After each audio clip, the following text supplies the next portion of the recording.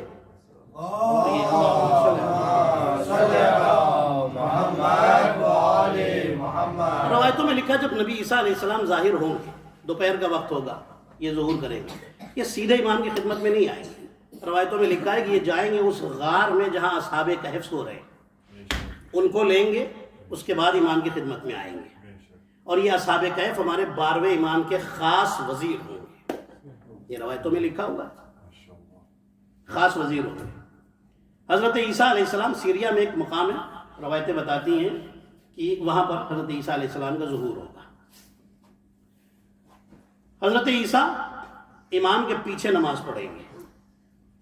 میں نے آپ کی خدمت میں عرض کیا تھا 12ویں امام، اس لیے کہ عیسیٰ کہیں گے آپ میرے بھی امام ہیں. کمال ہے نا ہمارے امام کا. 12ویں امام کی آخری مجلس ہے. آخری امام کے حوالے سے ایک جملہ کہہ کہ میں مسائل پر اتر جاؤں. امام صادق علیہ السلام کے پاس ایک شخص آیا،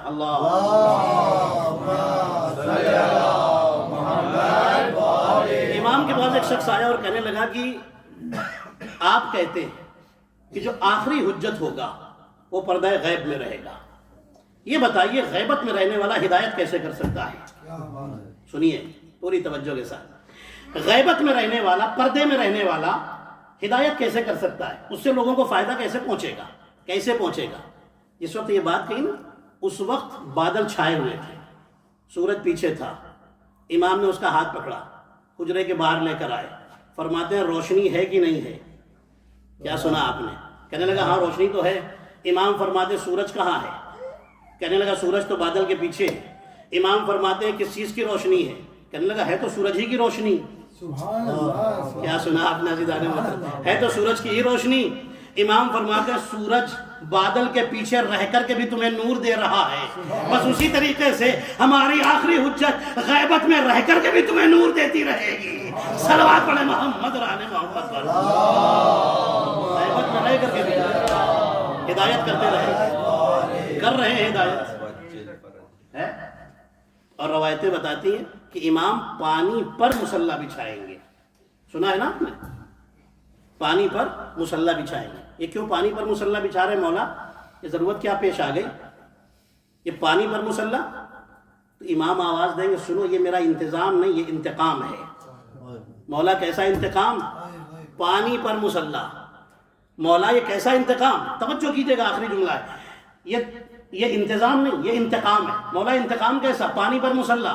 تو امام آواز دیں گے سنو، اس سے پہلے لوگوں نے میرے جد علی کا مسلح چھین لیا تھا، مسلح پر آ گئے تھے، علی کا منبر تھا، لوگ چھین کر بیٹھ گئے تھے، علی کا مسلح تھا، ہٹا کر مسلح پر آ گئے تھے۔ توجہ رکھیے گا، جو جو علی کی جگہ تھی، علی کی مسند تھی، ہٹا کر کے وہاں بیٹھ گئے تھے، ہٹا کر بیٹھ گئے تھے، ہر جگہ انہیں ہٹایا گیا تھا۔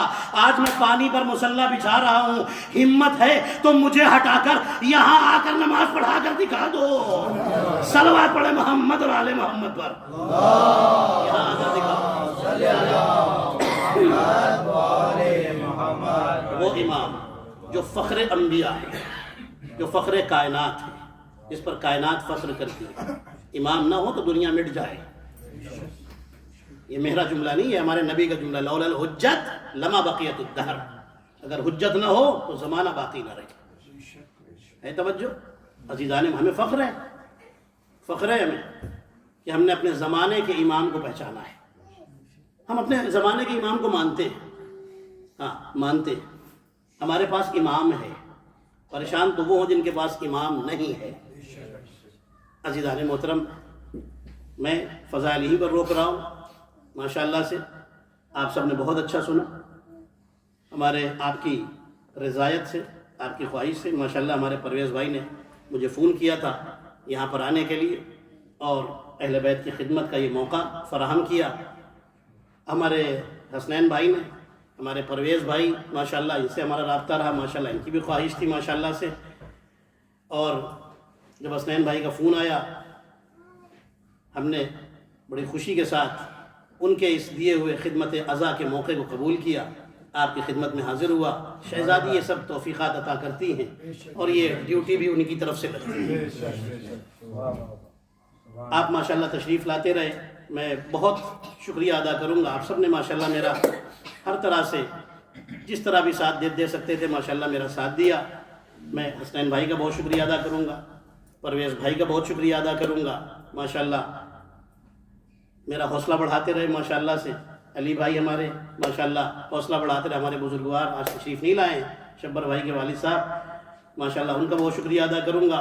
ہمارے تمار بھائی ماشاءاللہ انہوں نے بڑا ساتھ دیا، ہمارے امجد بھائی ماشاءاللہ انہوں نے ماشاءاللہ بہت ساتھ دیا، ہمارے کامران بھائی، عمران بھائی ماشاءاللہ، اور ہمارے یہ برادران ماشاءاللہ جو یہاں پر تشریف رکھتے ہیں، ہمارے فواد بھائی، اور یہ جتنے بھی تحسین بھائی ماشاءاللہ، جتنے بھی ہمارے بھائی ہیں، برادران ہیں، اصغر بھائی ہمارے شکیب ماشاءاللہ سے، شبر بھائی، جتنے بھی ہمارے برادران ہیں ماشاءاللہ، جن کے نام مجھے نہیں یاد ہیں، ہمارے ذیشان ماشاءاللہ، ہمارے بھائی، آپ سب ماشاءاللہ تشریف لاتے رہے، آپ کا تہ دل سے شکر گزار ہوں۔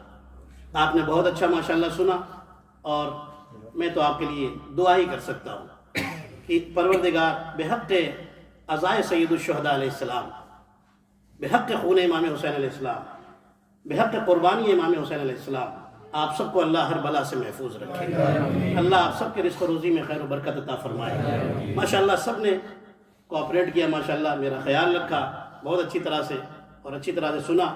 اللہ سے دعا کرتا ہوں کہ پروردگار آپ کو کوئی غم نہ دے سوائے ہمیں اہل بیت۔ ہماری مائیں بہنیں آتی رہی ماشاءاللہ، میری دعا ہے پروردگار انہیں بھی ہمیشہ ہر بلا سے محفوظ رکھے۔ اللہ آپ سب کو صحت عافیت اور طول عمر عطا فرمائے۔ اللہ آپ سب کے اور جہاں بھی مومنین اور مومنات ہیں ان سب کے جان مال اور عزت و آبرو کی حفاظت فرمائے، اور پروردگار آپ کو کوئی غم نہ دے۔ آپ کو، ہم کو، سب کو پروردگار حج و زیارات سے مشرف فرمائے۔ ہمارے امام اور منتقم خون امام حسین امام زمانہ علیہ السلام کے ظہور میں اللہ تعجیل فرمائے، ہم سب کو امام کے اصحاب و انصار میں شمار فرمائے۔ 11 محرم آج دن گزرا، عزیزان محترم، یہ قیامت کا دن تھا، آل رسول پر بڑی مصیبت کا دن تھا۔ چند جملے مصائب کے آپ گریہ کر لیجئے گا، آنکھوں میں آنسو آ جائیں، آپ کے چہرے پر غم طاری ہو جائے، سمجھیے آپ کی عزا قبول ہو گئی ہے۔ ہاں، روایتوں میں ہے نا، چھٹے امام کی حدیث ہے کہ جب تم دعا مانگ رہے ہو اور تمہاری آنکھوں میں آنسو آ جائے تو بس سمجھ لینا کہ وہ دعا کی قبولیت کا لمحہ ہے۔ ہاں، جب دعا مانگ رہے ہیں اور جب آپ عزا میں بیٹھے ہوئے ہیں، آنکھوں میں آنسو آ جائیں حسین کا اور اہل بیت کا غم یاد کر کے، تو سمجھیے آپ کی عزا قبول ہو گئی۔ شہزادی آپ کو اس کا عظیم اجر عطا فرمائے، اور آپ کے سینٹر میں ہمیشہ ذکر عزا قائم و دائم رہے انشاءاللہ۔ عزیزان محترم، 11 محرم آ گئی، کربلا کا وہ میدان کہ جہاں پر اب بے کجاوا اونٹ لائے جا رہے ہیں، رسیاں لائی جا رہی ہیں، ہتھکڑی، بیڑی، گلے کا توق، کمر کا لنگر لایا جا رہا ہے۔ ہاں عزادارو، بیویوں کے ہاتھوں میں رسن باندھی جا رہی ہے، ایک بیمار ہے جس کے ہاتھوں میں ہتھکڑی پہنائی جا رہی ہے، پیروں میں بیڑی پہنائی جا رہی ہے، گلے میں توق خاردار پہنایا جا رہا ہے، کمر میں لنگر پہنایا جا رہا ہے۔ ہاں عزادارو، روایتیں بتاتی ہے کہ عمر ابن سعد نے حکم دیا کہ ان بیویوں کو سوار کرایا جائے۔ جناب زینب آگے بڑھی اور فرماتی ہے کہ میں ان بیویوں کو سوار کراؤں گی۔ ہاں عزادارو، جناب زینب نے بیویوں کو سوار کرایا، ایک ایک بیوی کو سوار کرا دی تھی۔ جب بیویوں کو سوار کرا دیا، بچوں کو سوار کرا دیا، روایتیں بتاتی اب زینب اکیلی کھڑی ہے۔ زینب فرات کی طرف دیکھتی ہے، عباس عباس آؤ بہن کو سوار کراؤ۔ ہاں عزادارو، آواز دیتی بھیا حسین آؤ بہن کو سوار کراؤ۔ بہن کو سوار کرانے والا کوئی نہیں ہے۔ ہاں عزادارو، ایک آواز آئی، پھوپھی اماں گھبرائیے نہیں، آپ کا بیمار بھتیجا آپ کو ناقے پر سوار کرائے گا۔ ہاں عزادارو، روایتیں بتاتی ہے بیمار اپنی ہتھکڑیوں کو سنبھال کر اٹھے، قریب آئے، پھوپھی اماں یہ بھتیجا آپ کو ناقے پر سوار کرائے گا۔ زینب کو بھتیجے نے سوار کرایا۔ ہاں عزادارو، قافلہ آگے بڑھا، ایک مقام پر بس تھوڑے ہی سے چلا تھا قافلہ کہ زینب نے خود کو ناقے سے نیچے گرا دیا۔ ہاں عزادارو، کیسے گرایا ہوگا؟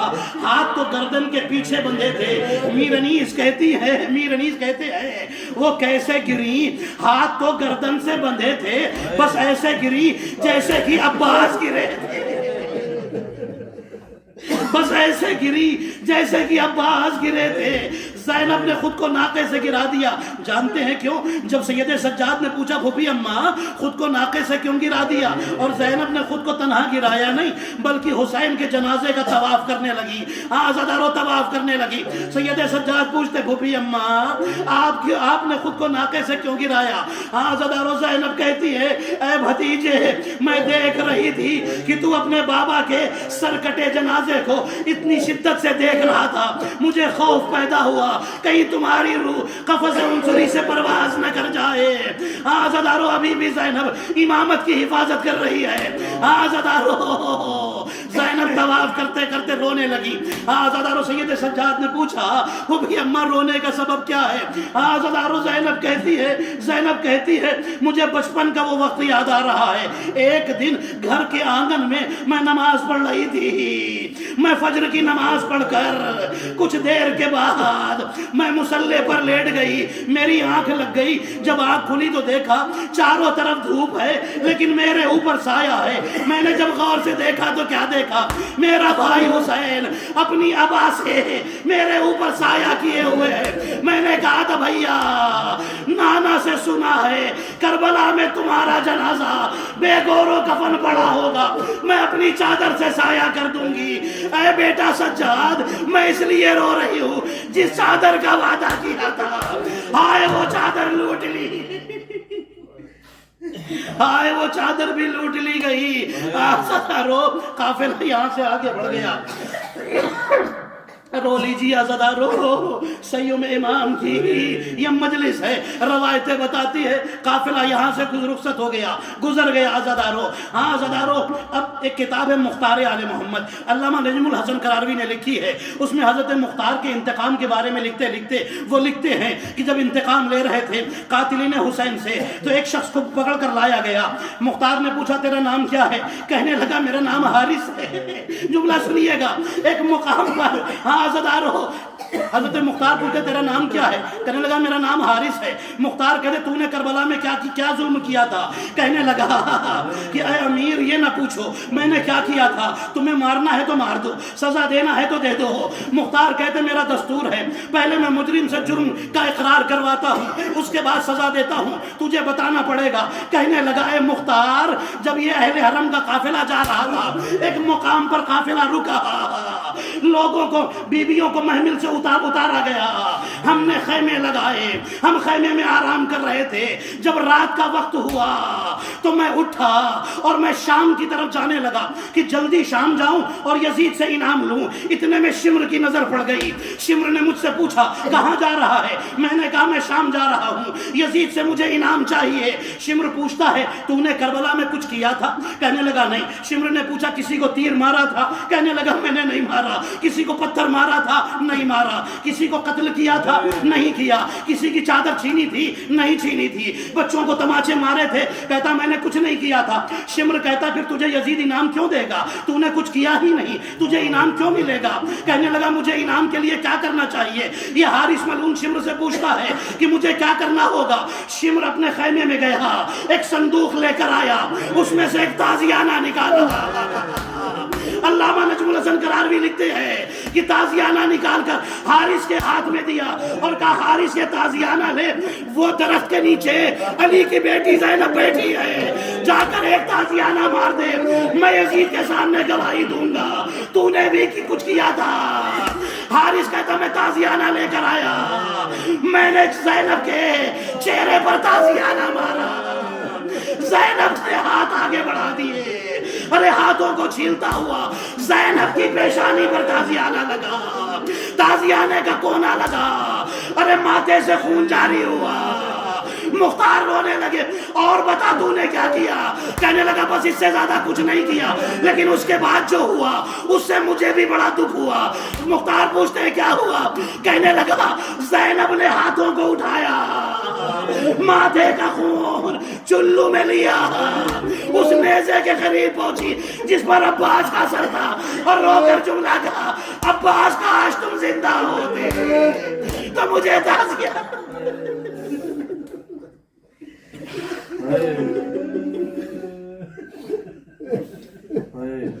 اللہ